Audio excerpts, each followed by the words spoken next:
वो कहा जाता है मुहावरतन कि जंग के दौरान जो है ना वो जर्नैल कह लीजिए तब्दील नहीं किए जाते, क़यादत तब्दील नहीं की जाती। ये बात मैं इस वजह से कर रहा हूँ कि तहरीक इंसाफ ने दो अहम तरीन पोस्ट भट्ट साहब सेक्रेटरी जनरल, सेक्रेटरी इत्तलात उमर अयूब साहब, हसन रऊफ साहब और दीगर वो कुछ बदलने की जो इत्तलात आई हैं। उमर अयूब साहब ने तो बताया अपने इस्तीफे के अंदर कि दीज आर द रीजंस कि मैं समझता हूँ कि मैं जस्टिफाई नहीं कर पा रहा इस पोस्ट को।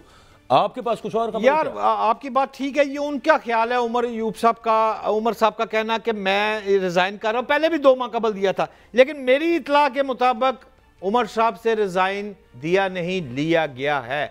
और ये साबिक वज़ीर-ए-आज़म इमरान खान की एक निहायत उम्दा मूव है कि जिसमें उसने सलमान अकरम राजा, जो कि ठहराव तबीयत वाला आदमी, उम्दा और एक ऐसा शख्स है जिसकी लोग रिस्पेक्ट करते हैं, सलमान अकरम राजा को लगाया है। इससे मामला काफी हद तक बेहतर होंगे।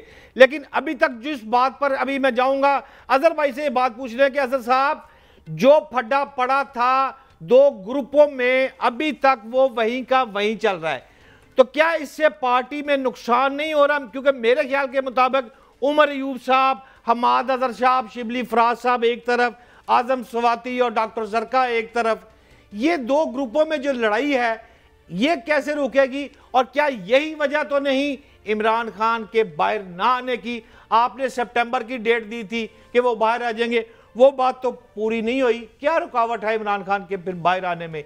यही वजह या वकला जो है वो मिसगाइड कर रहे हैं? वैसे मैं पहले प्रोग्राम के पहले हिस्से में बता चुका हूँ, इट इज एक्सपेक्टेड। और अब केस कोई रह नहीं गया इमरान खान साहब के अगेंस्ट। अल्लाह ना करे ये कोशिश करेंगे अपने मिलिट्री कोर्ट पे ले जाने के हवाले से। वो 9 मई के हवाले से आपकी एविडेंस कोई रिकॉर्ड के ऊपर है नहीं, अगर होती तो अब तक एविडेंस आ चुकी और नई एविडेंस जो है ना मेकअप हो नहीं सकती। कुछ पता नहीं कितने वर्जन सामने आ चुके हुए हैं। तो जनरल फैज अमीर के हवाले से बातें हो रही हैं, फील्ड पोस्ट मार्शल जब वो लाएंगे। अगली जो बात आपने देखी ना, पार्टी के अंदर देखे डिफरेंस ऑफ ओपिनियन है, हर एक का तरीका कार मुख्तलिफ है, एग्रेसिव है नहीं है, फ्रंट लाइन पे खेल रहा है नहीं खेल रहा। अब वो अजहर सिद्दीक साहब के साथ वो कनेक्शन का इशू हुआ है। अच्छा खैर, बुनियादी तौर पे टाइम भी हमारे पास थोड़ा रह गया भट्ट साहब। यार अजहर साहब यही फरमा रहे थे कि वो एक बात आपकी उन्होंने एंडोर्स की है कि ये मसला तो है, डिफरेंस ऑफ ओपिनियन होता है, बट डोंट यू थिंक कि मतलब सलमान अकरम राजा साहब एज यू सेड कि मतलब वेरी रिस्पेक्टेबल मैन, बट इस मुझे नहीं लगता कि बिल्कुल भी वो कुछ लाइट रखेंगे माहौल को कह लें या फिर आर्ग्यूमेंट को। मुझे ऐसे लगता है उनके बयान सुन के कि वो ज्यादा हार्ड हिटिंग है उमर अयूब साहब से भी। देखिए भैया, बात यह है बाजवा साहब, अब उमर अयूब की जगह सलमान अकरम राजा और रऊफ हसन की जगह। बत्ती चली गई आपकी, लाइट गई हुई है। आ गई है जी, आ गई जी। यार मैं माजरत चाहता हूं, मैंने वो सितंबर में आपकी बात की थी तो उस वजह से आप गुस्सा किया। आपने गुस्सा क्या किया? नहीं, मैंने नहीं गुस्सा किया। गुस्सा यार लाइट ले कर लिया और वो मेरे पास में है नहीं और वो लाइट चली गई। लेकिन जो क्या करें, आपको पता है हालात क्या है।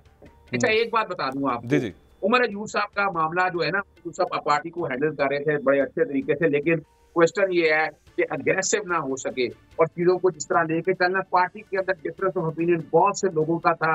ज्यादातर लोग समझते थे कि नहीं पार्टी को इस तरीके से चलाया जाए, तो ये फैसला जो कि इमरान खान साहब ने करना था, इमरान खान साहब ने वो फैसला किया है और बड़ा सोच समझ के इस बात को सामने रखते हुए। वजह क्या है कि देखिए पार्टी वोटों को सेपरेट कैसे किया है।